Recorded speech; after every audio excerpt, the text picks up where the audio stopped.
என்ன ஆனாலும் கறி சோறு மேல கை வைக்க மாட்டேன்னு முழுக்க முழுக்க சைவத்துக்கு மாறிய பிரபலங்கள் யாரெல்லாம் தெரியுமா?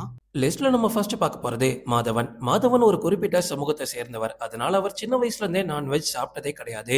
மனுஷன் 50 வயசை தாண்டியும் இப்பவுமே பார்க்கிறதுக்கு பயங்கர ஃபிட்டா இருக்காரு. அதுக்கு காரணம் புரோட்டீன் தானே. ஆனா அந்த புரோட்டீன் அவர் நான்வெஜ்ல இருந்தே எடுத்ததே கிடையாது. முழுக்க முழுக்க சைவ உணவுகளை மட்டுமே சாப்பிட்டு மனுஷன் இந்த அளவுக்கு பிரமாதமா இருக்காரு. ரீசெண்டா கொடுத்த இன்டர்வியூல கூட நான் டெய்லியும் கண்டிப்பா எக்ஸசைஸ் பண்ணிருவேன். அதுக்கப்புறமா சைவ உணவுகளை மட்டும்தான் சாப்பிடுவேன். அதுதான் தன்னோட இளமையான தோற்றத்துக்கு காரணம் அப்படின்னு கூட சொல்லியிருக்காரு.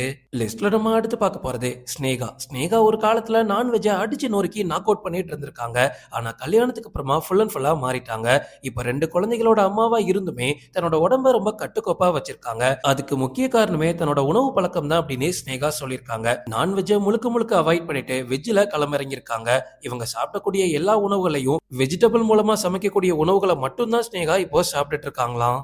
லிஸ்ட்ல நம்ம அடுத்து பார்க்க போறது சிவகுமார். சிவகுமாருக்கு குடிக்கிற பழக்கமும் கிடையாது, தம் அடிக்கிற பழக்கமும் கிடையாது. சிவகுமார் ஆரம்பத்துல இருந்து இப்ப வரைக்கும் ஒன்லி வெஜ். ஷூட்டிங் ஸ்பாட்டுக்கு வந்தாலும் நான்வெஜ்ல கையே வைக்க மாட்டாராம். கீரை வகைகள், சாம்பார் சாதம், மோர் சாதம், கம்பு மற்றும் கேழ்வரகு உணவுகளை மட்டும்தான் சிவகுமார் எடுத்துப்பாராம். ஆனா அவங்க பசங்க அப்படி கிடையாது.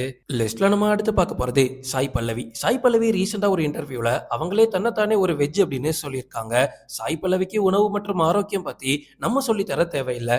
ஏன்னா அவங்களே ஒரு டாக்டர் தான். என்னதான் ஷூட்டிங் ஸ்பாட்டுக்கு விதவிதமான உணவுகள் வந்தாலும் சைவ உணவுகளை மட்டும்தான் அவங்க சாப்பிடுவாங்க. அதுலயும் முக்கியமா வீட்டுல தயாரிக்கப்படக்கூடிய சைவ உணவுகள்னா ரொம்ப சாப்பிடுவாங்களாம். அவங்களோட டயட் பிளான் கேட்டா மேக்சிமம் அதுல கீரை வகைகளும் பழங்களும் தான் அதிகமா இருக்கு.